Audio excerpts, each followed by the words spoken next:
Beyond the neon horizon lies a place where the past and the future finally meet in a burst of light and color.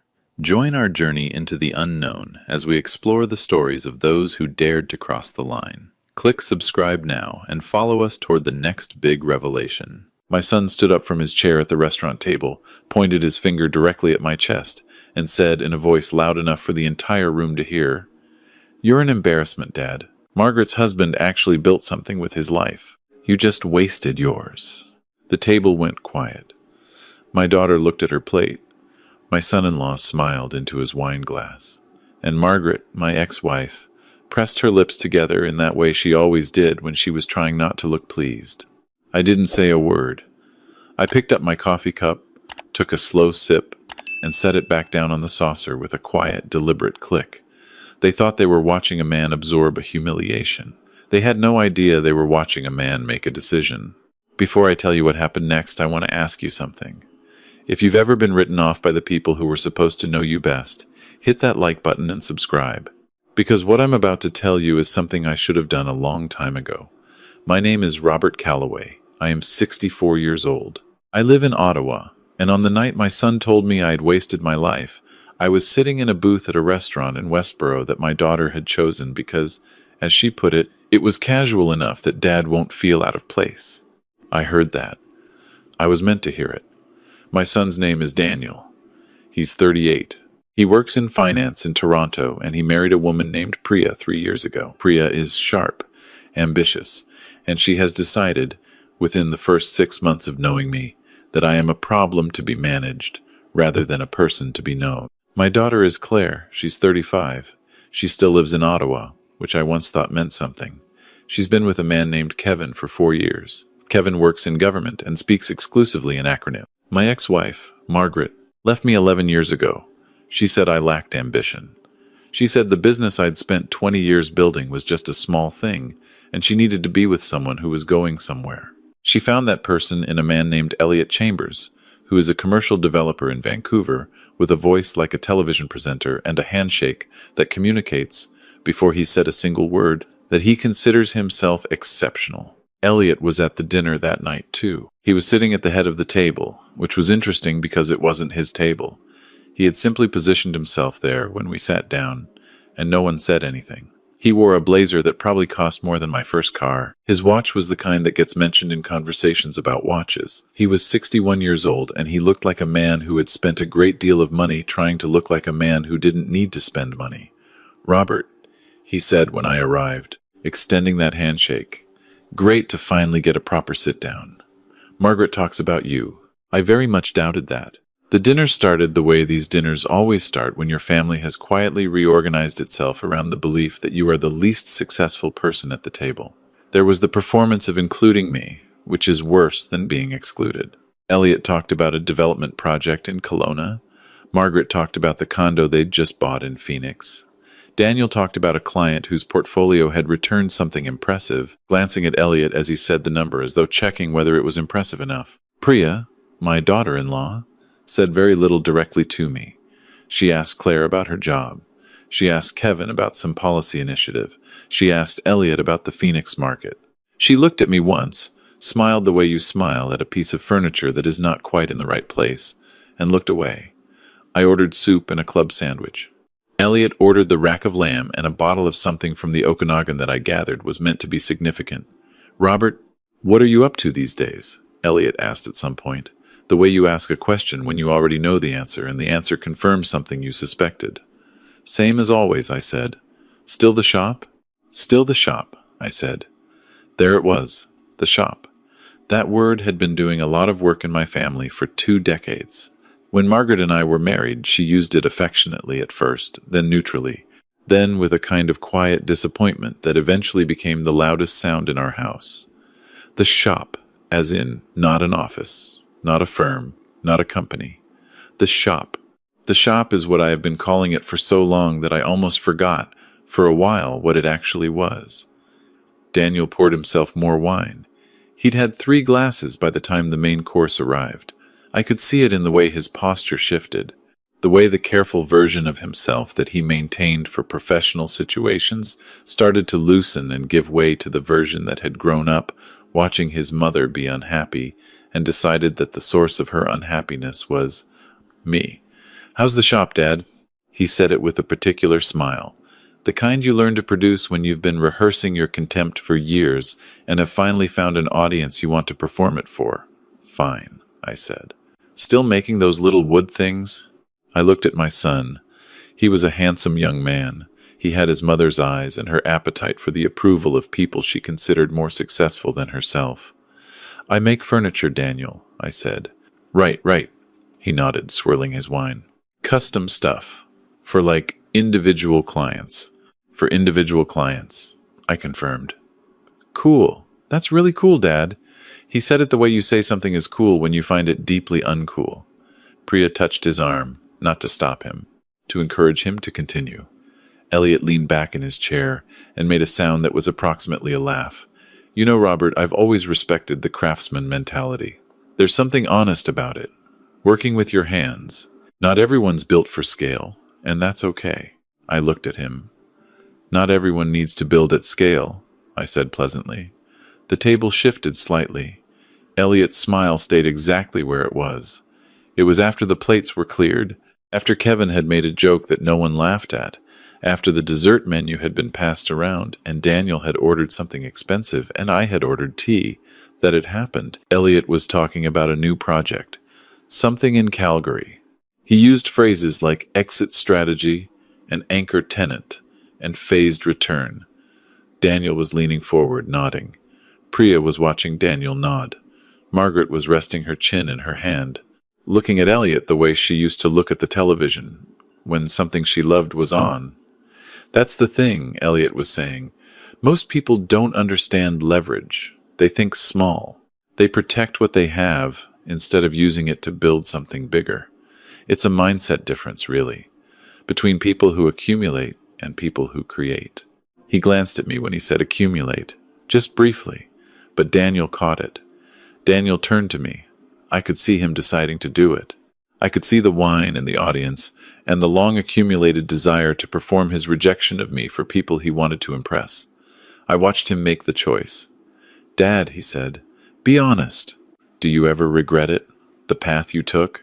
"No," I said, because he put his hand flat on the table. "Claire and I grew up watching you just sort of settle. You had a good mind. Mom always said that. But you settled. You made things in a workshop and called it a career."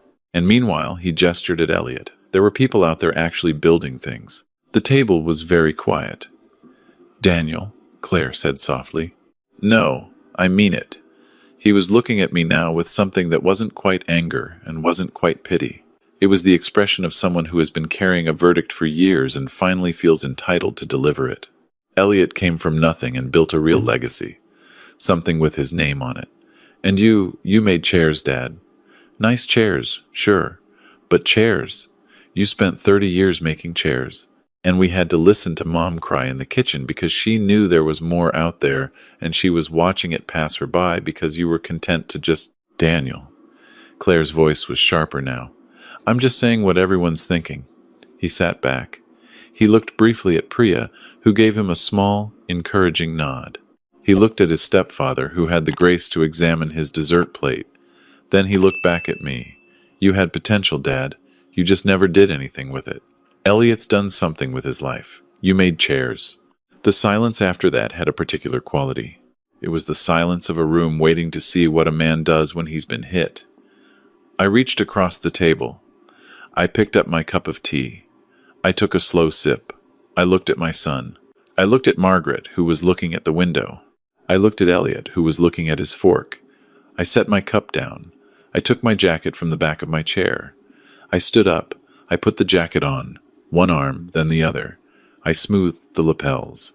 "Thank you for dinner, Claire," I said. And I walked out. I didn't raise my voice.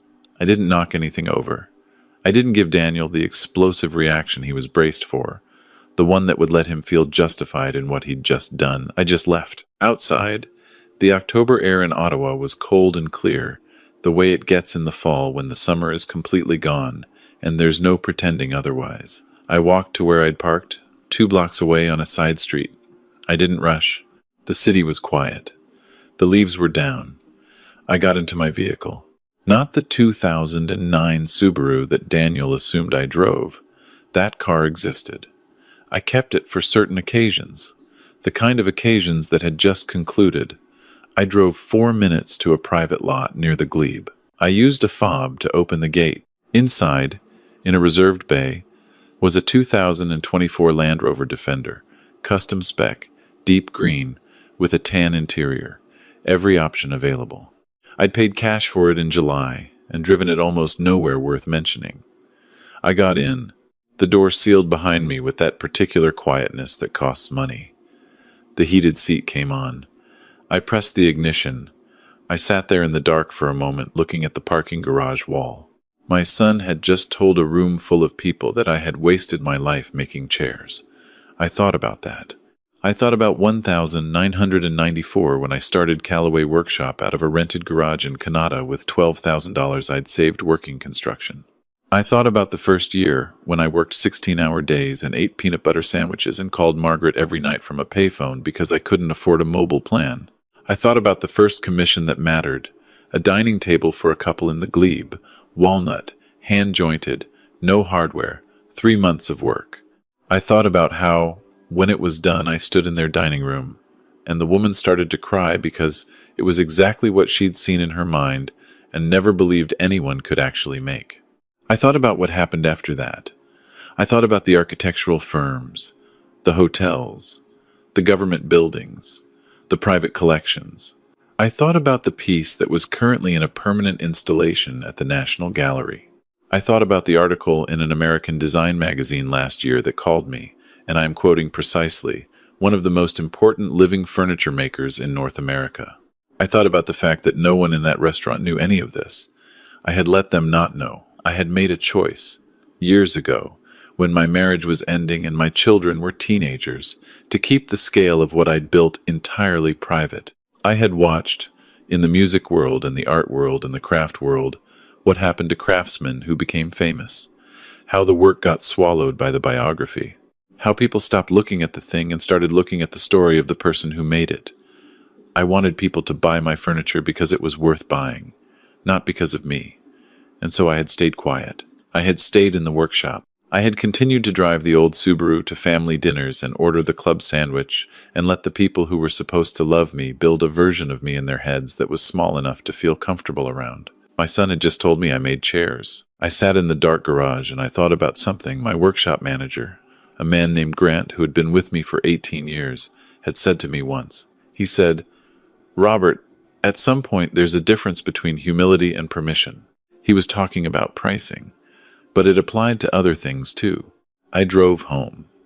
Not to the house Margaret remembered from our marriage, which I'd sold 10 years ago. Home is a property on the Rideau River, 9 acres, the main house timber frame with floor-to-ceiling glass facing the water, a separate workshop building with a showroom attached, and a small guest cabin I sometimes rented to artists who needed quiet. I'd designed the main house myself, and built much of it with my own hands over 3 years. An architectural journal had run 6 pages on it in 2019. Margaret had never seen it. I poured a glass of whiskey. I sat in my reading chair by the window and I looked at the river in the dark. Then I picked up my phone and called Grant. He answered on the second ring. "How was dinner?" he said. He knew where I'd been. "My son told a room of people I wasted my life making chairs," I said. Grant was quiet for a moment. "Okay," he said. "I've been thinking," I said, "about the arrangement with Daniel." Another pause. Grant knew about the arrangement with Daniel because Grant handled all my company finances and had for 15 years. The arrangement with Daniel was something I had set up 5 years ago quietly and without Daniel's knowledge. When Daniel moved to Toronto and started talking about buying a condo, I discovered through a mutual acquaintance that he was over-leveraged and quietly desperate. He would never have asked me for help. His pride wouldn't allow it, and so I hadn't offered it openly. What I had done was establish a numbered company that held the mortgage on Daniel and Priya's condo in Liberty Village. The monthly payments were structured to appear as standard bank financing. The interest rate was below market by almost a full point, which Daniel had attributed to good timing and his own negotiating skill. The numbered company was wholly owned by Callaway Workshop Holdings. I had been, in effect, his landlord and his lender for 5 years. He had called me a chairmaker in front of his stepfather. "I want to call in the arrangement," I said. Grant exhaled slowly. "You want to trigger the balloon clause." "I want to trigger the balloon clause." The balloon clause in the mortgage agreement, buried in the standard documents that Daniel had signed without reading carefully, as people do when they believe they are getting a good deal, allowed the lender to call the full balance of the loan due within 60 days under specific conditions. One of those conditions was a material change in the financial circumstances of the guarantor. I was the guarantor, in the sense that the numbered company was, and a dissolution of the holding structure would qualify. Grant could handle the paperwork by morning. "There's also the gallery commission," I said. "The Renfrew piece." The Renfrew piece. 3 years ago, Daniel had asked me, almost casually, at a Christmas dinner whether I might be able to help him impress a client. The client was a man named Whitfield, who collected art and design objects. Daniel thought that if Whitfield visited his condo and saw an original Callaway piece, it might help Daniel's standing with him. Daniel had said this to me the way you ask a tradesman for a discount, assuming the favor costs little and the gratitude owed is correspondingly modest. I had made Whitfield a custom credenza. It had taken 4 months. It was one of the best things I had ever built.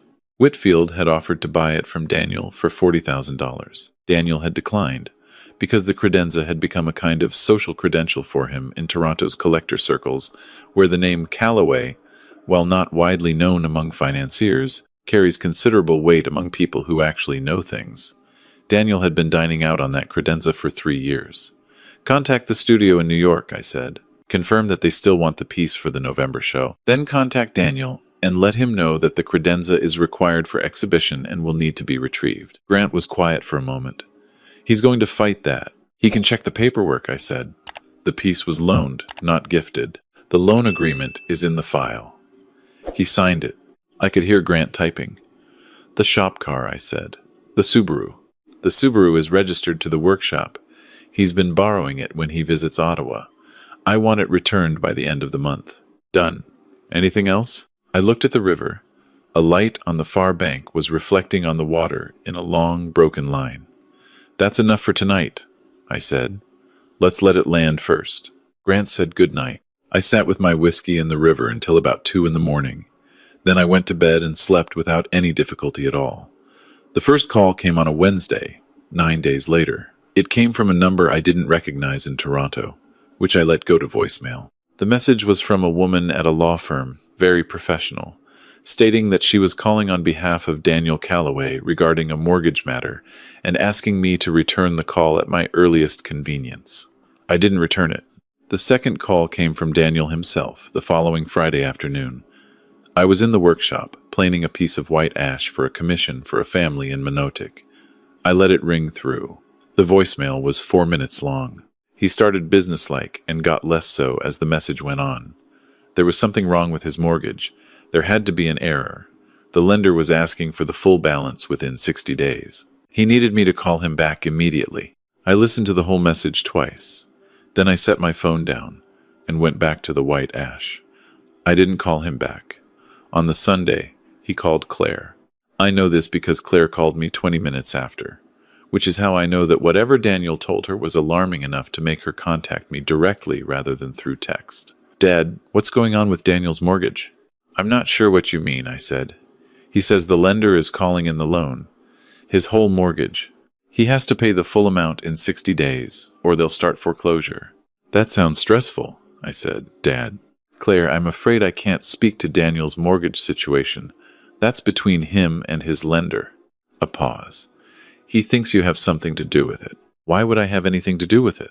"Because the company holding the mortgage is somehow connected to your—" She stopped. "Dad, is the workshop holding Daniel's mortgage?" "I'd suggest Daniel review his loan documents," I said gently. "Good night, Claire." I heard her exhale before I ended the call. The call from Priya came 2 days after that. Priya was controlled and precise, and I had the impression she had written notes before dialing.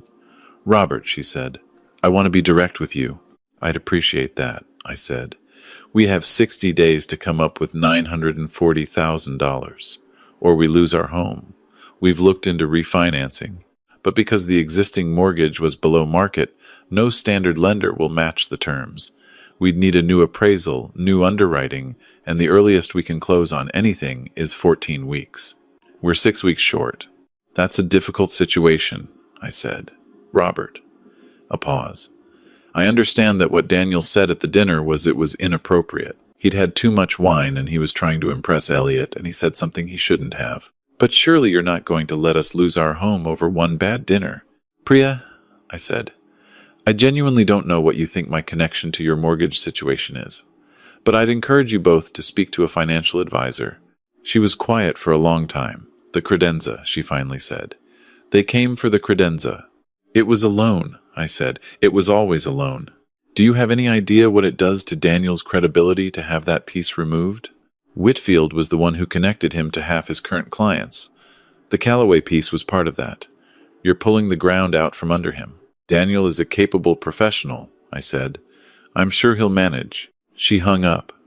2 days after that, late on a Thursday evening, my phone rang, and the name on the screen was one I hadn't expected.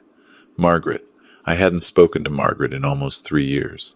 We communicated occasionally through Claire, and occasionally through the mutual logistical necessities of being the divorced parents of adult children, but I could count on one hand the number of direct conversations we'd had since she remarried. I answered. Robert? Her voice was different from the last time I'd heard it. There was something underneath it that I didn't immediately recognize, and then I did. It was the same sound I'd heard in Priya's voice. Control being applied to something that wanted not to be controlled. Margaret, I said, I'm calling because Daniel is in a very serious situation, and I don't think you fully understand what you're doing. Daniel is 38 years old, I said. I think he's capable of managing his own situations. Robert, Elliot offered to help. We offered Daniel a loan to cover the gap, the bridge financing. He declined it. I found that interesting. He declined Elliot's money? He said. She stopped. He said he wasn't going to take money from Elliot to solve a problem caused by his father, that it would be humiliating. I sat with that for a moment. Then it sounds like Daniel has made his choice, I said. Robert. Her voice changed. The control slipped slightly. What is going on? I looked up Callaway Workshop Holdings. I looked it up properly. I asked a lawyer friend to look into it. Do you understand what I found? I imagine you found a numbered holding company, I said. Robert. The revenue filings. The asset portfolio. The international distribution arrangements. She stopped. Robert, why have you never said anything? I looked out the window at the river. It was dark and moving, and it looked the way it always did, which was like something indifferent to everything on its banks. You never asked, I said. A long silence. I left you, she said slowly, because I thought you had no ambition. I know. And all this time, Margaret, I said, you didn't leave me because I lacked ambition. You left me because my ambition was quiet. You wanted someone whose ambition was visible. Elliot is very visible. I hope that's worked out. It has, she said, but there was something in her voice that made me think she was answering a different question than the one she thought I was asking. Is there something you needed? I said. I need you to help our son, she said. Our son told a room of people that I wasted my life, I said. He told them I made chairs. He said Elliot built something real, and I built nothing. He's been living in a building I own for 5 years. He's been making payments to a company I created so he wouldn't have to come to me and ask for help, because I knew his pride wouldn't allow it. I did all of that quietly, and he sat at a table and told the world I was a wasted potential. Margaret was silent for a very long time. Robert, she finally said, very quietly. I know, I said. I didn't. When we were married, I didn't understand. It doesn't matter now, I said. But Daniel needs to figure some things out, I said. That's all that's happening here. He needs to figure some things out. I said good night and ended the call. I poured another whiskey. I didn't drink it. I just held it and looked at the river. The call I had been waiting for came on a Saturday afternoon, 22 days after the dinner. I was in the showroom adjacent to the workshop, where I keep a rotating selection of completed pieces. A woman from Edmonton had come to look at a dining table. We'd been talking for an hour. She was precise about what she wanted and knowledgeable enough to ask the right questions, which I always appreciate. My phone buzzed. I excused myself and stepped outside. It was Daniel, not a voicemail this time. A live call. I answered. Dad. His voice was different. Every layer of the performance that had been present at the dinner was gone. What was left was the voice of a 38-year-old man sitting with a problem he couldn't solve by being impressive. Hello, Daniel, I said. I need to talk to you. Go ahead. A pause. In person. I'm in Ottawa. I drove up this morning. Can I come to the He stopped? Where do you live now? I've been going to the old address. I've lived here for 8 years, I said. I gave him the address. 40 minutes later, a rental car pulled into my drive. I watched from the workshop window as Daniel got out. He was wearing the kind of casual clothes that people in finance wear on weekends, expensive but designed to read as relaxed. He looked older than he'd looked at the dinner, less assembled. He stood in the drive and looked at the main house. He looked at the workshop. He looked at the showroom. He looked at the view of the river through the birch trees. I came out of the workshop and walked toward him. He turned. He looked at me the way people look at someone they thought they knew when they realize they don't. There is no other expression quite like it. Dad, he said. Daniel, I said. Come in. I brought him into the showroom. I watched him walk slowly through it. He looked at the pieces without touching them. He was quiet for a long time. There was a dining table in the center of the room, maple and black walnut, 8 feet. Legs that had taken me 2 weeks to get right. There were chairs around it that had been commissioned for a hotel in Montreal. There was a cabinet against the far wall that was waiting for delivery to a home in West Vancouver, the kind of home where things like that cabinet end up. Daniel stopped in front of a small side table near the window. He looked at it for a long time. It was a simple piece. Cherry wood, tapered legs, one drawer with a hand-cut dovetail joint. You could only see if you opened it. I had made it 20 years ago as a demonstration piece and kept it because I liked it. I remember this, he said quietly. It was in the front hall when you were growing up, I said. He was quiet. How much, he said, is the workshop worth? That's not a question I'm going to answer, I said. He nodded.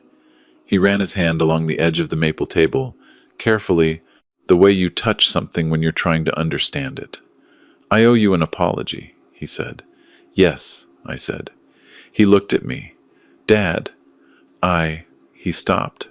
He looked at the table. I have spent years thinking I understood what you were, what your life was. I built a whole story about you and Mom and why you weren't, why things went the way they did. And Elliot was there, and he was everything I thought you weren't. And I think I said things at that dinner that He stopped again. Daniel, I said, I know where it came from. I understand the shape of it. That doesn't mean it was acceptable. No, he said, it wasn't. We stood in the showroom in the quiet.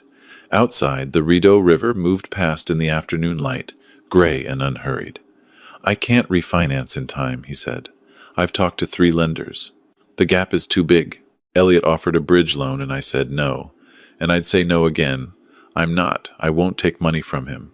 But I have 40 days left. I know how many days you have left, I said.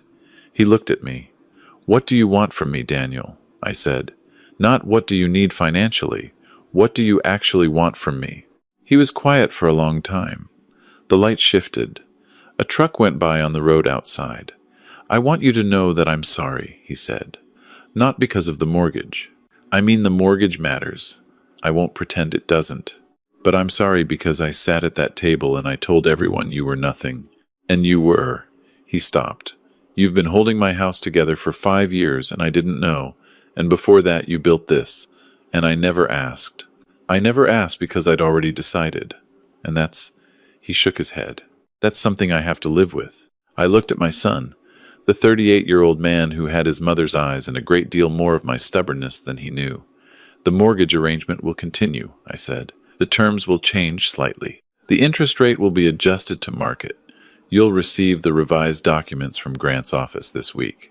Daniel looked at me. Something moved across his face that I recognized as relief, but there was something complicated underneath it. The credenza stays in New York, I said. The show runs until February.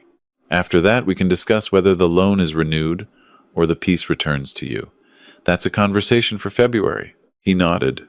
And Daniel, I said, I want you to understand something. Not for my sake. For yours. He waited. What you've been building your confidence on the condo, the connections, Whitfield's regard for you, some of that has rested on things you didn't earn and didn't know you didn't earn. That's not your fault. That's mine. I should have let you build from scratch. I thought I was protecting you from difficulty. What I was actually doing was making it impossible for you to know what you were genuinely capable of. He was very still. So here is what I want, I said. I want you to spend the next year figuring out which parts of your professional life are yours. Actually yours. And then I want you to come back and tell me what you found. Can you do that? He looked at me for a long moment. Then he said, yes. We shook hands. It was a strange thing to do with your son, but it seemed like the right register for what had just happened. Less than a reconciliation, more than a transaction. Something more like the beginning of two people deciding to be honest with each other for the first time. He stayed for dinner. I made pasta. We didn't talk about the mortgage or Elliot or the dinner. We talked about the workshop. He asked questions I had never heard him ask. What is the wood for the commission in Minotic? How long does it take? How do you decide what to charge for something that took a year of your life? I answered him. For the first time in a long time, I answered him plainly, and he listened. He drove back to Toronto the next morning. Before he left, he stood in the driveway again and looked at the house and the river. Dad, he said, why didn't you ever tell us any of this? I thought about how to answer that. I wanted the work to be enough on its own terms, I said. I didn't want anyone's respect because of what I owned, or what the balance sheet said. I wanted, if anyone respected it, for it to be because they understood what it took, because they'd looked at it closely enough to understand. He was quiet. The problem, I said, is that some people won't look closely at anything unless you put it in front of them and make them. He nodded slowly. He got in the car. He drove down the lane and turned onto the road and disappeared into the birch trees. I went back into the workshop. The white ash was waiting. The commission for Minotic was 3 weeks away. I had a lot to do. I put on my apron. I picked up my plane. I went to work. What I have learned in 64 years of making things is that the people who mistake silence for emptiness are making an error that is entirely their own. I am not responsible for what people choose not to look at. I am only responsible for what I build, and how well I build it, and whether it lasts. The work lasts. That was always the point. If you've ever had your worth measured by someone who never bothered to understand it, I want you to remember something. What they see when they look at you is limited by what they're willing to look for. That's their limitation, not yours. Don't defend yourself. Don't explain yourself. Just keep building. Subscribe if this story found you at the right time. And if you've been underestimated by the people who should have known better, tell me about it in the comments below. I want to hear from you.